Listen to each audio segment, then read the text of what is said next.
It's funny. I've only just noticed that she's with two dogs on the album cover. It's the titular Anyway, Hounds of Love. She let the dogs in. just them. Keeping this in. I was giving us such a good cold open there. Damn. I was legitimately only just noticing those for dogs. Why don't we just start talking about the album now, and then Ethan's forced to change up the format? Not a life in the day of Ethan. Yeah, so getting a comparing the little first glimpse. half and second half of the album. God. Wait, no, it's just not the same without the Okay, entire I'm gonna do history it. of Catherine, the album. And Catherine Bush, CBE, born 30th July 1958, is an English singer, songwriter, record producer, and dancer. Bush began recording songs at age 11. She was signed to EMI Records after David Glimmer of Pink Floyd helped to produce a demo tape. In 1978, at the age of 19, she topped the UK singles charts for 4 weeks with her debut single, Wuthering Heights, becoming the first female artist to achieve a UK #1 with a self-written song. What do you guys think of that? that was so good. I hope you came up with that all by yourself and didn't just read How the old do you Wikipedia. think Kate Bush is? She's almost 70, isn't she? Like now? She's 66. 66. There you go. Hope you keep all that in Ethan. That was fascinating context from me. Yeah, I don't even think we need my history recap. Should we just head straight into the album? My favourite thing about Kate Bush is she doesn't really do social media, but she does have a website called katebush.com that she controls, and that's how she puts news out. That's cool. Yeah. It's a good way. You're cutting through the bullshit. We just go back to those days where we just don't have social media, but we all just have our own websites. Need to bring it back. Well, I think Harry, described pretty well the history of the artist that we're doing today. So I think after that, a fantastic introduction, we might as well just jump straight into the album. So I want to pose you guys a question. It's a blind question. You won't know what it is until I've said it. So I want completely organic, natural responses, please. The first thing I want to ask you guys is about the two halves of the album, because it's one of the bigger talking points of Hounds of Love. Did you guys notice a thematic or stylistic change after Cloudbusting when you listened to the album, or did the two halves feel joined at the hip? And what are your thoughts on that? God, that's a real tough question. I'm gonna need 5 minutes before I can come up with a response. I definitely did notice some kind of shift. I feel like there might be the sort of idea that there's a good half and a bad half to this album, potentially. And I don't know if I entirely agree with that, but there is definitely a noticeable tone swap where it goes into a more weird direction. I feel like the first half is a good... Okay, I'm colouring the perception already. Both halves are good. But it's a good mix of pop sort of stylings with this kind of orchestral theming, but then the second half takes that sort of more instrumental and orchestral side and warps it into a more almost folk music, folklore styling, haunting collection of tracks, which is very cool. But some of them I'm where is this going? Where it's a werewolf chanting for 3 minutes. I think my feeling on it would be that, yeah, it does kind of... Yeah, it shifts and changes into something more experimental, but I think it's still there in the background of the earlier songs, so it feels more to me yeah, you've got all these lines at slightly different angles, that near the start of the album are all quite close and lined up, but as you get in, it gets a bit more scattered and I don't know, sort of, yeah. But it doesn't feel like it's a full left turn necessarily, or I don't know. I guess, yeah, I hadn't fully questioned that, to be honest. I don't think there's any reason why you should question it when you're first listening to it, because when you get into the second half of the album, which is, colloquially named the ninth wave, it probably, maybe for you it was, for me it definitely was, it just feels like more of the more of the album in a sense with the kind of first two songs. But I think there is definitely a feeling as it goes on that you have entered something different, like a different stage of the album. Because, well, I think Tony kind of, hit the nail on the head, and you did as well. It's definitely a bit more experimental. It still feels like it's attached to the album quite well, but definitely has like this different mindset about it. The songs are shorter. There's quite a lot of left turns and strange transitions between the different songs that are quite abrupt. Some are a little bit more, I guess, they kind of ease you into it a little bit better. But I think it's definitely something that kind of makes you stop and think and go, this feels a little bit different to the first 5 or 6 songs of the album. Especially the ways that I usually find with these albums where, I'll put them on, and then they're kind of in the background, and like maybe I'm paying a bit of attention for the first few songs, but then I kind of need something to grab me near the end. So it probably helps that, as you reach the end, the songs get a lot more like grabbing and noticeable. Where you just kind of have to go, wait, what am I listening to? What's going on here? This isn't a song. Yeah. There is a marked change, but I also wouldn't say that it feels like disjointed. I definitely agree with Jono that it sort of is more like an expansion on like the underlying weird bits that are in the first half and taking it in an out there sort of way. Would you three say that you fully enjoyed the second half of the album? Like if you think of it almost as one big long kind of Abbey Road medley style part of the album, were there ever any kind of bits and pieces that didn't quite work for you or quite gel for you, or did you just enjoy the journey the whole way through? I think it's a good question. I think my opinion's changed in the time that I've been listening to the album. In the first time I listened to it, when I first started the album, I was, for the first few tracks, I'm like, this is like maybe the best album of all time, because it's just all bangers. It's the perfect kind of synthesis of her pop credentials and her kind of abstract artistic kind of. It just really works basically. And then I wasn't as big of a fan of the second half, but listening to it kind of multiple times, I think it is really good. The second half, as its own kind of thing. In my mind, it is an album of two halves. In the set, there is a kind of narrative thread that carries through the 7 songs at the back end of the album.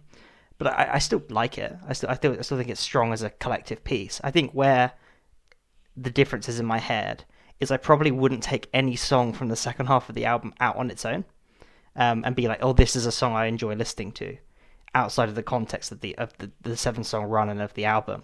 Where I would happily take any song from the first half of the album out on its own and listen to it. And it's interesting as well, because I think most of the songs from the first half were the singles. So, I guess that kind of speaks for itself. And they are also probably the most popular songs as well. Yeah, I think that's a really fair point to make, actually. The only song from the Ninth Wave that I would actively listen to by itself is Jig of Life. I agree. Yeah, that one is really because good. It's the only one that I think kind of... I sort of go back to what I was saying before. It feels like a sequence of different movements and different pieces, and together they form something that works really, really well, but by themselves it feels like just kind of a scene in a movie. But Jig of Life, with it being sort of more around the kind of like 4.5 minutes, and it feeling like it has more of a distinct structure, verse, chorus, verse, kind of a very, very, very cool breakdown section, which very much sounds like an Irish jig. I think that all works so well to the point where you do have a song that has quite a lot of replayability back to it. It's interesting because for me with Jig of Life, it just makes me think I'd rather just listen to an Irish jig. Yeah, but you don't get Kate singing over an Irish jig, which is one of the best things about the song. I kind of agree with you, Johnny. And when I first saw the track listing, I saw Jig of Life, and it's a Kate Bush song. You're like, oh my god, this is going to be crazy! Like, I can't wait to hear what this is. And it is kind of like a mid Irish jig, to be honest. But I guess in the context of it being in the album in the first place, like it is still quite cool.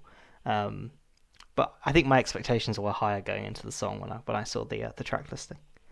But yeah, because for me, the standout for the second half is Waking the Witch. That's probably the one I'd be most likely to, like, I don't know, go and by itself just listen to. That is kind of insane, though. That is a very unconventional choice. Yeah. I think I feel like I'm going to be very unconventional and controversial with my opinions on this album. like you are with most of the albums that we've done on the series so far. So nothing's new. I love the fact of like throwing on a shuffle and then just being met with like 20 seconds of different regional accents telling you to wake up. It made me think of that. I think it's one of the Halo games starts with Cortana being like, "Wake up, John." So that's all I had to say about that Hounds it. of Love, which is like the titular song on the album, starts with like a sample from like a horror film, right? It's in the trees. Yes, exactly. Yeah. So I don't know why we're making one sound weird and it's not like the first half of the album is completely conventional. Yeah, that was the sort of the feeling I had, where it's like, yeah, you've got those kind of dissonant moments, the like odd samplings, and then sort of then heading into Waking the Witch, where you sort of just go, right, to hell with it. It's all just random samples of, well, what feels like random samples of things. But the thing is, I've been saying it's the one that stands out to me the most, and the one that I would select and listen to. I think the thing with it is, I like the idea of it, and there's moments where I think it works, and there's lots of moments where I think, yeah, not really though. Which is kind of my feeling for this album as a whole, really. It's my feeling with Kate Bush as a whole as well. I mean, for me, I've listened to a couple of her other albums now, and I think I have the same feeling with most of her stuff, where there'll be like 10 component parts to her music, like to each song, and 8 of them I really like, and then the other 2 kind of annoy me so much that it kind of ruins the experience of listening to the song. There's a scene in True Detective Season 1 where Woody Harrelson's talking to Matthew McConaughey, and he says to him, "You just got to stop saying odd shit, man." And then it's followed by Matthew McConaughey continuing to say odd shit. And sometimes I feel like that with Kate Bush, where I'm like, I just want you to just Kate, just be normal a little bit on this one. And then there'll just be two or three of like the weirdest things you ever heard. And I think that's why I like the first half of this album so much, because it feels like the perfect synthesis of like her creativity and her kind of strange ideas and like abstract thoughts and like wanting to, you know, bring in like different sounds and kind of mythological ideas and, you know, folk music from all across like the UK and the world. And it kind of puts that in like a kind of 80s kind of pop aesthetic where it kind of I don't know, it's just like it's kind of, it smooths off some of the edges. It's a good compromise. You know, that make kind of Running Up That Hill and Cloud Busting great songs that stand kind of apart from the album. I know you're going to come in, Johnny, and say you don't like those 2 songs, but I think most people do, including myself. So yeah, that's my feeling about why this is probably my favourite Kate Bush album. I still do really appreciate her music, but as I say, sometimes some of the odd shit does put me off. No, I definitely see the kind of point of view that you have, Harry. You might have even mentioned that thing about how there's 10 ideas in a song and you'll like quite a lot of them, but then there'll be ones that just make it really, really annoying. I feel like her album before this, The Dreaming, is definitely where that kind of idea gets taken to the limit, because it's such a... it's such an obscure album, and it's sort of hard to describe listening to it, but if you listen to it, it occupies this strange space where there's a lot of like strange, vague things going on, and it almost feel... I love the album, but it does almost feel at times like she's being a little bit too bold and trying to squeeze too many ideas in one song. The whole thing is a bit musical theatre. Like, there's a lot of like narrative, and there's a lot of character, and like sometimes you just want to listen to a song. And like even in some of her best songs, there is that element of storytelling. But I guess in like Running Up That Hill, she doesn't start doing like a Cockney accent for like 2 minutes, you know. Yeah, but then that is part of what makes her an art pop artist, which is the genre name that she kind of got tagged onto in the 80s, because her whole style was kind of difficult to categorize, but was very unconventional, seen as a little bit pretentious. And I quite like that because the sort of clues in the name, right? Art pop. So it's trying to take something that is, as we've talked about, stereotypically a pop aesthetic, but then trying to deconstruct it or subvert it in some way. In a lot of cases as well, taking ideas from bits of non-musical media like films, books, theatre, and then even taking on personas and characters from said media as the point of view for the music, which we see in a couple of places on this album. And I quite like that, because I think so many of her best songs, like not even just on this album, I mean her first ever single, Wuthering Heights, which is up there with Running Up That Hill as her kind of most famous ever song. It was her first ever single. It was a massive song. Is inspired by the book by one of the Bronte sisters, and she takes on the point of view of Kathy in the song, and I just think that's really, really cool. She's also got another album, kind of a few albums down the line, called The Red Shoes, which is inspired by the film of the same name. But then it's not even just in the kind of the sort of titles that she uses for her songs and her albums as well. If you look at the subject matter for a song like Running Up That Hill, which is a massive, humongous hit, which we'll probably talk a little bit more about as the episode goes on. In essence, the song is about a woman and a man doing a deal with God to swap bodies. And that's quite a crazy thing to write about in the leading single from your massive pop album. But, you know, that is her to a T, and I do really like that a lot. Yeah, I think I've probably come across as more negative than I am about Kate Bush in general and this album, because I do really enjoy her music, and I think this is a fantastic album. I think I was just kind of explaining the clarification as to why one half appeals to me more than the other. But I mean, I guess her genius is in all those things you kind of highlighted, and the kind of synthesis of those things.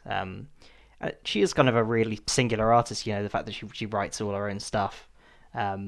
Was one of the first kind of women, especially kind of one of the first British women, to kind of do all this stuff, as outlined in that Wikipedia page I read that might have been cut out at the start. And the only artist we've done on this podcast similar that I can really think of is Bjork, really. Absolutely. In that, she's not in a band, but she's a singular kind of female artist that has so much creativity. And, obviously Johnny wasn't as big of a fan of Bjork, but I'll pass over to him now to hear what he's got to say about Kate Bush. Yeah, it's interesting, because I don't know what I make of her, or the songs, the album, all of it really. I partially as a joke, plotted out some graphs, which were for the first two songs, like my enjoyment, like over the course of the song, basically. Because I go from parts of the there's bits that she does and parts of the songs where I'm just like, I love that, and then there's parts where I go, I hate that ruins the song. And it goes up, back, up, down, up, down, up, down, up, down, all the way along just these jagged peaks, and it's just like I don't know, it feels so close to being great, but there are just things that nag and niggle at me to make the songs things I will not ever want to listen to.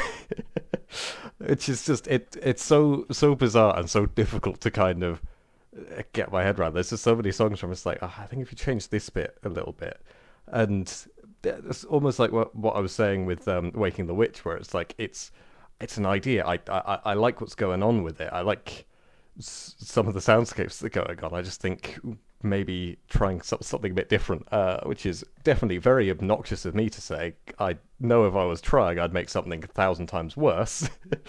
But that's the feeling I get kind of listening. And I think one of the things where, it always comes down to personal taste. But she has a fairly unique way of singing, Yes. which at moments really works for me. Most of the time, it doesn't work for me. which is why a bit earlier I gave a little bit of a chuckle when Ethan said Kate Bush singing over an Irish jig is what makes it good, or like better than listening to a different Irish jig. Well, you would love her previous album, Johnny, because in her previous album, as kind of Harry jokingly said earlier, she does all kinds of zany things with her voice and really shows off her sense of humour. So, I mean, she's doing Cockney, she's doing that, very, very typical, kind of very high-pitched, practically falsetto voice, which is pretty much her kind of main style. But then you've also got this sort of pirate, aha, me matey kind of thing going on certain songs as well. So, she is really, I feel like Hounds of Love, the album as a whole, it may not feel like it, but it genuinely is toned down a lot more sort of sensitive to those kind of things and a lot more commercially viable than a couple of her earlier albums, which were definitely like, I just want to, go kind of batshit with my ideas on this. Yeah, that's interesting. Yeah, but I think the other feeling I have, so comparing the first half and second half, where I don't know, I feel with the first half, because I don't know, it's being reined in some ways. The bits where it is being a bit more different have a larger effect on the song in a way that they're more contrasting. Yeah, like it only takes a couple bits sprinkled in to kind of give a very different feel. Whereas I didn't start doing the same thing for the back end of the album. I only did the first two songs because it was way too much work. But wasn't going to do it for the later songs anyway because I don't know that having an odd moment in one of that style of song has less impact on the whole song as a thing. I don't know. So yeah, the weirdness in the earlier songs, I don't know, more effective and potentially make them less interesting to me. I think is what I'm feeling with that. Yeah, I think for me, I kind of have the opposite, where I think I appreciate like the sort of the moments where it goes a bit out there in the first half. There's like a little bit of like a little note of the song goes a bit weird for a bit, like where it goes into kind of like a hymn in the big sky or some of the other moments. Whereas in the other ones, where in the second half, where it's like, oh, I see, this is a weird idea, and it's gonna it stays with it for ages. And to be fair, I think I don't want to say that is entirely bad. I feel like a lot of the second half songs are going for something really weird and out there, and it pays off in a good chunk of them, I'd say. But the other ones, some of them are just like, okay. Yeah, for me, the weirdest example, and it's not even, I guess, terribly experimental thing that's going on with the song, but with Hounds of Love, I absolutely hate the doos. Just that just trashes the song for me. It's just like a weird ornamental thing on the song that detracts it so much, and the rest of what's going on in that song is pretty good. I love the violins going on in the background. Whenever they kick in, it's like, oh, great. And some of the moments with that like kind of violinish sound, I know but it's actually violins, paired with her voice, that's some of the moments where that really does start working and gelling in together. But yeah, just the do, it's just like what why? It's interesting that. I mean, it kind of reflects on what I said earlier about how I feel about some of her other albums. It's just interesting that you've kind of drawn the same conclusions out of the songs I really like. It just goes to show a bit like Bjork, when an artist is kind of as out there and as extreme as this, it really does come down to personal taste. But pretty much the first 5 songs, all of those kind of like component parts that just really appeal to me. Like there might be one that I slightly jar with. I can't think of an example off the top of my head, but ultimately they kind of culminate in something really kind of grand and epic in a way that I really appreciate. Probably the best song on the album for my, I would say is kind of Cloud Busting, which is such a kind of huge epic song. with this kind of like sense of scale and this drum beat that kind of it feels like it's kind of marching onwards, and it had that song. It feels like it has so much momentum. Like even when we go back into the chorus, it never feels like we're going back on ourselves. It always feels like we're kind of headed forwards. Yeah, and I think that personally is where the album peaks. And we've talked a lot about the second half already. I mean, I quite like it. I like the narrative thread that runs through it, the kind of cycle of kind of death and rebirth, and there's some very interesting themes in there. But for me, I can stop listening at Cloud Busting, and I've had like a 10 out of 10 album experience. I'm glad you mentioned Cloud Busting, Harry, because it's my favourite song on the album as well, and I think it peaks there too. And I'm glad that you mentioned that the first half of the album feels quite grand, because for me, whenever I listen to Cloud Busting, there's something really regal about it. Like you could imagine it playing in the halls of a palace or something, and it fitting quite nicely. It's just so. It's the sort of drum beat. It always reminds me. It's such a weird reference of the Mario games where they have the kind of airship levels, and they have that kind of like sense of like a military drum beat to them. And it does kind of have that. I'm not saying it sampled the Super Mario games before they existed, but it always reminds me of that. So I think for me it's the strings that open the song that Kate is singing over. I think that for me, just the sound of it, that's the thing that I think sounds so regal and so majestic. And I know what you're saying about the drums, because I quite like the contrast between the kind of gentle pitter-patter sort of marching sound you're talking about, because for me it sounds like drops of rain against the surface of something. But then you also get this thundering kick drum that comes in during certain sections that sounds like thunder in the distance. I think those kind of details really make a song which is, what it's about works so well, because it's inspired by a book by Peter Reich about a father and son, the younger of which is Peter, writing about a farm they lived on called Organon, and the times they spent together cloud busting using a rain-making machine. And yeah, I just think it's a great song from start to end. I love the outro section too. Those kind of chants that go, "Hey, hey, hey, oh," and that was not a great rendition of it, but they just have so much power behind them. And when Kate comes blasting through with a kind of cloud busting machine at the very end, I just think it's I think it's wicked. When Donald Sutherland gets kidnapped. Part of me is annoyed because I was like, I bet everyone thinks Running Up That Hill is the best song in the album. I'm gonna be a little bit freaky with it. I think Cloud Busting is my favourite. Now I've come into the podcast and I've been one-upped. But yeah, I definitely agree. I think I'll agree with Ethan that I think the strings are like the perfect complement to sort of Kate's vocals. Like we're on first name terms. I think she has a great way of like putting so much emotion behind the sort of the lyrics without tipping it over into some kind of overly like raspy or like grating sounding sort of quality. It has that sort of like clear tone and power that I really like in vocals.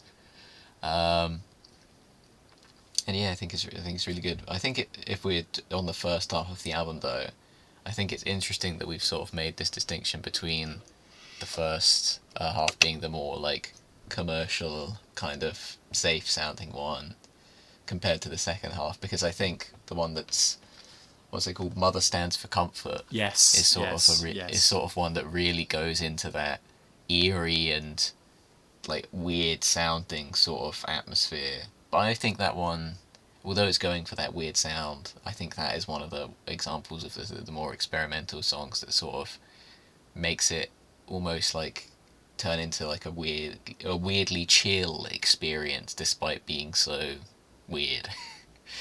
So I don't know what you all think about it. Yeah, no, I love Mother Stands for Comfort. It's one of my favourite songs on the album, and one of the ones that I listen to the most just by itself. And I think you're so right when you say that it's eerie. Like, it does have a very alien sound. And I think what it is for me is, I have absolutely no idea what it is, but there's some kind of sound that's a bit like a theremin or some kind of reverse tape. I thought it was a theremin. It's it does have that kind of that instrument. I don't know if it is specifically a theremin or it's a type of synth, but it is that kind of weird alien, Yeah. ethereal kind of off sound that kind of carries throughout the song. I mean, it's as Tony said, it is the one on the first half of the album that does stick out in that it's not one of the 4 singles of the 5 songs in the first half of the album. Um, but it's pretty good. It's pretty good. I think it works really well as being the kind of down tempo, kind of relaxed feeling, like this idea of like a mother looking after you, but then also there's like an element of quite like dark subject matter to the song as well. Yeah. Like a kind of like a feeling of like protection and comfort in quite like unsettling circumstances. I think it creates that vibe quite well. It does. It's very unsettling, but then it has this really gentle quality to it, from Kate's performance. It is really, really good. So Running Up That Hill, the opening track of the album. I really, really love this song. I think it has a few core ideas structurally that it runs with and doesn't really expand on that much, but not in a bad way. I mean, I like the song's atmosphere quite a lot. And there's another song from the 80s that's a bit like it for me, Sweet Dreams, the Eurythmics song, in the sense that that's a song that cycles through itself quite a lot. But I've always found Sweet Dreams kind of a tiring song to listen to, even though most people who know the song really, really like it.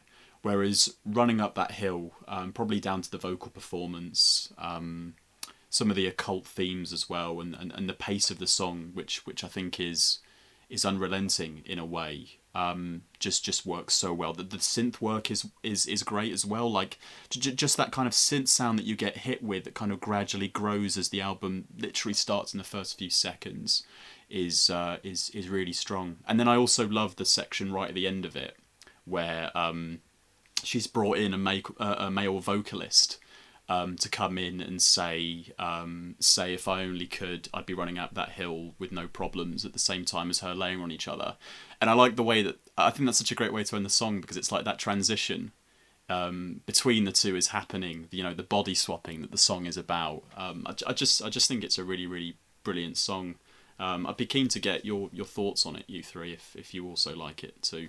Yeah, definitely. It's the most played, according to Spotify, song on this album for a definite good reason.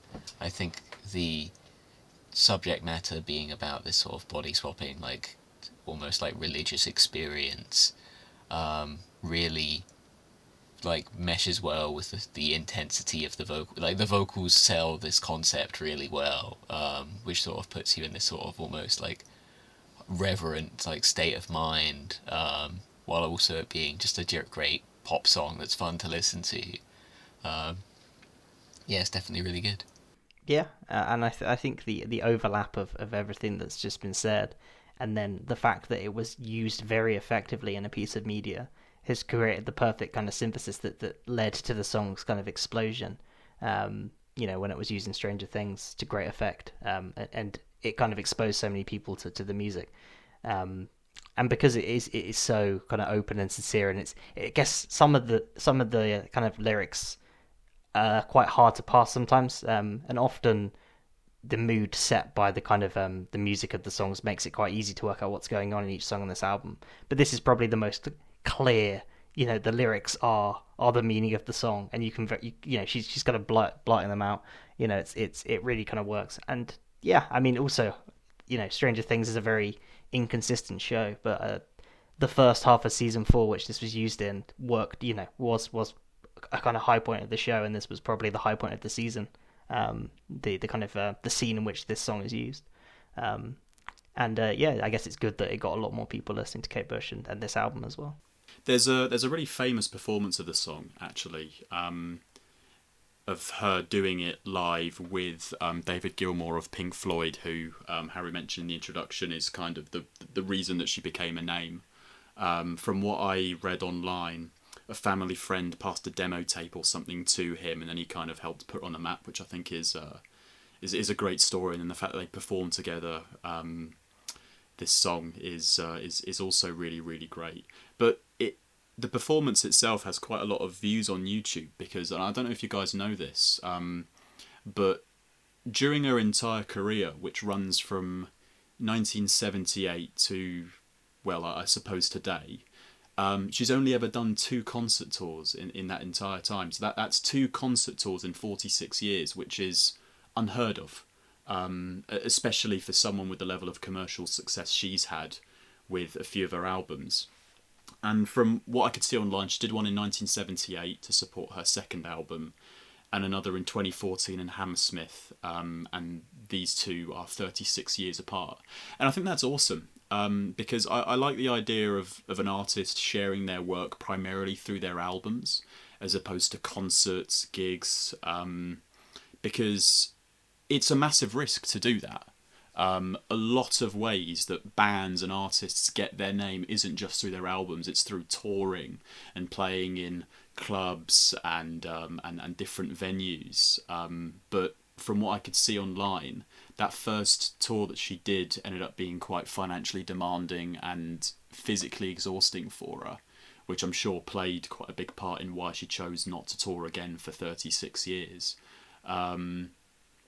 Yeah, and I just think it's great because it shows that her enduring legacy in the industry is pretty much just come through the albums that she's put on the shelf, which I think is a really, really good accomplishment.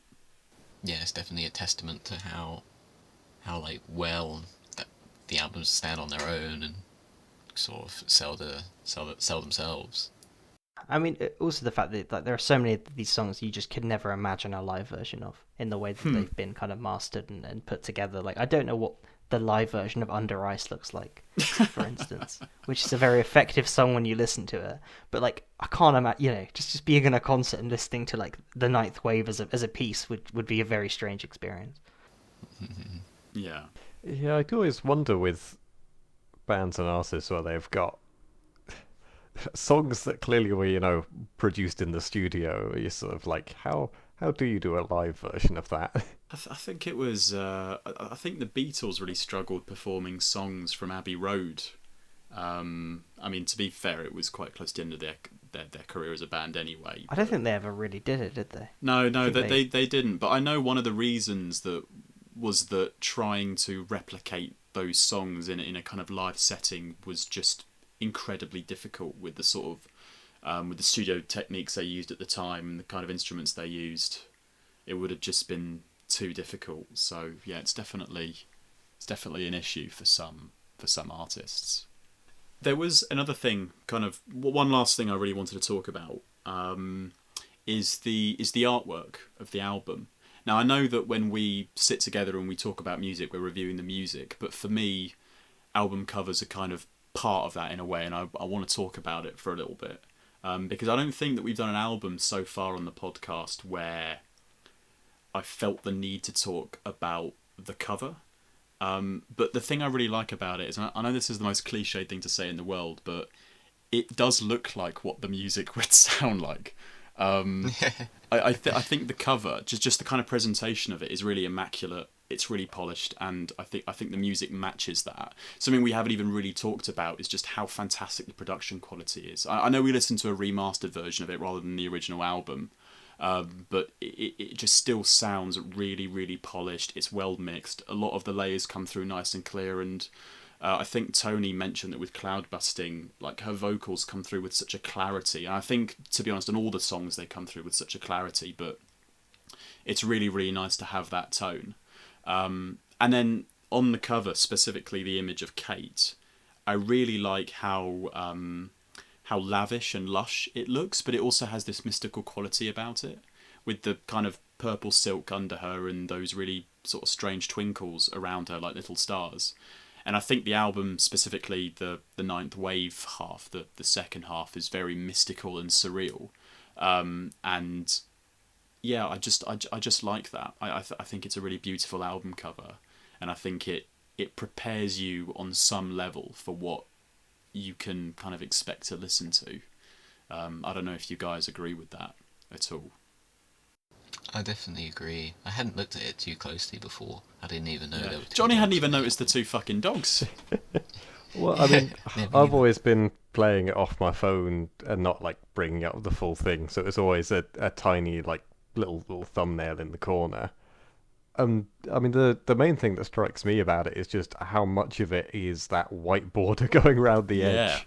yeah, Like the actual image of her and the two dogs is, well, very small. Whenever that gets shrunk. yeah. It's probably like the size of an ant if you're looking at it on your phone. Yeah, yeah. But the colours used are definitely the colours of the album, if that makes sense. Yeah, Yeah, I agree with Ethan that it's like splitting the difference perfectly between this kind of like presenting herself as this folkloric kind of mysterious figure while also as like a sort of refined pop icon, and sort of presenting it in a way where it kind of feels like they're two sort of natural parts of each other. Very good. And also it's cute dogs. Cute dogs. is there anything else anyone wanted to talk about, or are we all ready to jump to conclusions? I guess we've kind of talked around like the second half of the album, but we've probably not like dissected it. I don't know if other people kind of were invested in the story it was telling, particularly, or have any kind of strong opinions about not just the music but the kind of storytelling that runs throughout it. I think there are some really kind of nice like narrative pieces in the first half, but they are more standalone. But the fact that you've got 7 songs basically telling the story of someone like dying and coming back to life, I personally thought was pretty cool. Yeah, what I will say is that the first time that I listened to this album, and I know you guys are going to laugh at this, but I actually listened to it while not doing anything else, just kind of in a dark room lying down, because I knew about the kind of second half of the album being some kind of sweet, and being like very mystical and surreal, and the kind of thing that you could lose yourself in quite easily. And I think that first experience of listening to this album under those kind of conditions is a big part of why I love it and why I would call it one of my favourite albums. Because the first 5 songs that I listened to, which 2 of which I was already familiar with, Cloudbusting and Running Up That Hill, were just great to listen to anyway.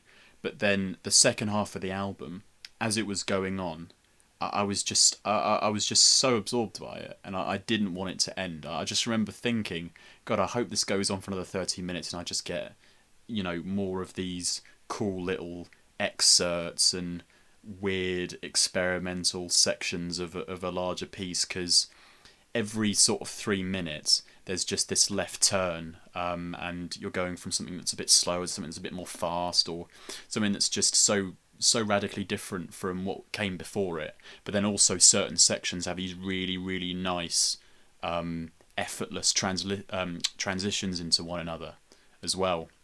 So yeah, I'm a big fan. I'm a big fan of both halves of the album. Yeah, I see what you're saying about the listening conditions, Ethan, because I feel like I normally listen to music as like an accompaniment to me doing something else, and I feel like the first half of the album worked pretty well for that, because things like Running Up That Hill and Cloudbusting, they like grab your attention and they like you can focus on them while also doing something else. But I feel like as I was listening to like some of the latest parts of like Walking Witch or the other ones, that I was just like almost that they just like kind of washed over me, because it became easy to not pay attention to them at all. So I feel like I didn't really like internalize and understand what they were going for until I did more of like a dedicated like, hang on, I've got no notes about this half of the album. What happens? Sort of listen. And I do appreciate that there's this good journey. I think the way Harry said it was like someone coming back to life. I wasn't paying super close to the lyrics, but I did notice the sort of transition of like from like Under Ice being this quite dark and evil sounding song into the more like upbeat things like Jig of Life. I feel that feels like a good journey. Yeah, no, I also hadn't really noticed that there was that narrative going on with the last songs. I'm just not very good at paying attention to lyrics. I just go off vibes. Do you not think like the vibes kind of carries a lot of the meaning though? Like I Dream a Sheep kind of sounds like a lullaby. You know, I guess Under Ice something bad's happening. Waking the Witch sounds like she's in hell. The Watching You song is kind of like ethereal and kind of ghostly, with the voice cutting out. Then Jig of Life is it's a jig of life. I feel like that there is quite like a neat, if we're drawing a graph, like a journey of being dead and coming back to life, and it carried through the music. The hero's journey. Yeah, I think you're both right. I mentioned this on an episode we did at some point where I'm also quite bad at paying attention to lyrics, but that's just because I'm not very good at actually picking up what people are saying. Sometimes it's because the vocals aren't very well mixed into it. Sometimes it's just kind of my fault. But the one thing that I can always really relate to and connect to is the sound of people's voices rather than what it is they're saying. That's the thing that I find pleasant or unpleasant. And I think even with this album, for example, sometimes Kate will be saying something, maybe not be entirely paying attention to the content of what she's saying, but just the sound of her voice is nice to listen to throughout the entire album. And I mean, if you go back to the opening track, Running Up That Hill, like the power behind her words, the kind of emotion behind it, the passion behind it, I mean, that's enough to get you to, as you said, feel the vibe of the song and get the atmosphere, and that's something that you can definitely enjoy without having to pay too much attention to the words. Although it's probably a bad example because the words are very, very easy to pay attention to in that song. But that's the kind of gist of what I mean anyway. Right. Are we all ready to slap some scores on this album, on Hounds of Love? Yeah. I am, yeah. Cool. I'm gonna have to. That Alright. is in the contract. Yeah. I'm not going first. I always go last. That's in the fine print right at the bottom. So who wants to go first? I'm I happy don't to go mind. first. We'll go simultaneously, Tony. Okay, 3, 2. I'll just go first. Setting the bar. So yeah, to recap, I think the main takeaway is from me from this album is I feel like the experimental side of it is definitely doesn't lose itself in being weird and out there, which I feel like a lot of things that are called experimental tend to do. I feel like it still keeps it grounded in being like a worthwhile emotional journey that that sort of keeps you along for it and pays off more than it doesn't. I think also a big impression I got was the ability for Kate to deliver a really good sort of deliver it sort of both ends of like the intensity spectrum, where on the sort of higher end of things when she's belting and running up that hill and cloud busting, you're along for the ride. You're like, yes, this is me in a JRPG boss battle destroying God and transforming my body. And then also bringing it back down to sort of this weird, eerie, but also at the same time like completely relaxed sort of mood. I think that's definitely very impressive for the album. I feel like the witch's curse that has inflicted me lately, where I'm covered in bug bites, has made me really annoyed as of late. And I was like, I might just give this like a 3 out of 10 just because I'm in a bad mood. But no, especially talking about it has made me like it even more. And I think it's one of those albums that is like, it'll probably grow on me the more I listen to it. I'm going to give it an 8 out of 10. Nice. Right, I'll go next. I'm also going to give it an 8 out of 10. Although looking back, I gave Purple Rain a 9. And I think I like this album more than Purple Rain. But, we'll roll with the punches there. I'm not going to start retconning things. It's annoying, because I think if we had one more week and I'd listened to it one more time, I have a feeling the second half would have like really clicked and it might have been higher. Because at the most recent listen, I definitely liked it more than I ever have.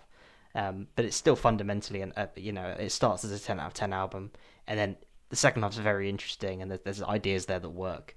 But as Johnny said, there'll be that one part of a song that you just want to take out. And for me, there's a couple of the tracks where I can take or leave. But yeah, I think it's really strong. I think it's one of the best albums of the '80s, even though I'm only giving it an 8 out of 10. Because it's like I say, it's kind of 2 albums. But yeah, good pick. Cool. I still don't know how I'm going to score this. You've got 3 options, Johnny. Yeah, it's actually quite straightforward, Johnny. Yeah. It's the issue of, because it feels so close to greatness in quite a few different areas, but although it's very close to greatness, the enjoyment that I get from it is, I think the fact that it does feel so close, it then turns around to being extra frustration, and then just being like, no, I don't like this. So I think I will bring it out. I will bring out the 1. Oh, Jesus! And just... How can something that's so close to greatness be a 1? It loops around. What's your theory of things being good? Just needs to be a little bit worse, and then it will become a 10. No. Stop it. Right, I'm not accepting that. I don't know who's got the spreadsheet open, but you're putting a 5 in that cell instead of a 1. I mean, it's currently me. Oh, so fuck. I've been the one putting in the scores, so you're out of luck there, I'm afraid. Johnny, did you give Post by Bjork a 1? I think that might have been a 2. But that was without this binary system. That was just, you just hated that album. Yeah, I think if I went back, I might enjoy it more now. But yeah, it did just feel like it was giving me a headache, that album. And this one I did enjoy more than that.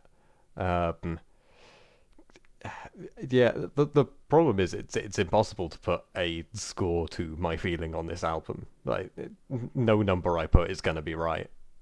You know what? Who is going to have the right number though? What, the person coming up next? Yeah, because I'm always right. Puts himself back together after hearing what I've said. Yeah. For some reason, I thought Ethan had already given his score, so I thought you were talking about Morrissey. I was like, you're alluding to the next album. Morrissey's probably not a fan of this album. I mean, he's got very, very particular thoughts and opinions about music. I give it a 7 out of 10. Well, thank God he's not here giving it a score, and I am, because I'm gonna go ahead and do the right thing, like Mookie in Do the Right Thing, and I'm just gonna. I'm right. So it's the best debate that right now. Do the Right Thing pod 2. 4 white guys giving their second podcast on that. Do the Right Thing. I don't have much more to say about Hounds of Love that hasn't already been said. I love the way the album grows and changes as you're listening to it. I love the production quality. I think it feels really meticulously ironed out in every sense for me. And I think it also just has a lot of great songs that stand by themselves really, really well, without a shadow of a doubt. Kate is one of my favourite solo artists, and for me there isn't a piece of work of hers better than this one. And I don't think it's a million miles away from Purple Rain in quality as well, so I'm going to have to give it a 10. And it is the last 10 I'm going to be giving out in this series for a while now as well. Oh, come on. You don't even listen to the Joshua Tree. No, that is true. But, Well, it's the best album you've ever heard. It's not going to be better than Nevermind. It's not going to be better than OK Computer. No chance. What if you listen back to you listen to Joshua Tree, and then you're like, Bono should have been the lead singer of Nirvana. Well, I'll be the first person that has ever had that thought, ever. I can tell you that. So, I think Harry kind of alluded to it a second ago. 1986 is the next year we're doing, so we're officially halfway through the decade at this point. And I have picked what many people say is the Queen... not the Queen, sorry. That's kind of a bit of a Freudian slip there. What many people say is the Smiths' best album. I certainly have some interesting thoughts on that sentence, but you'll have to stick around next time and see. So until then.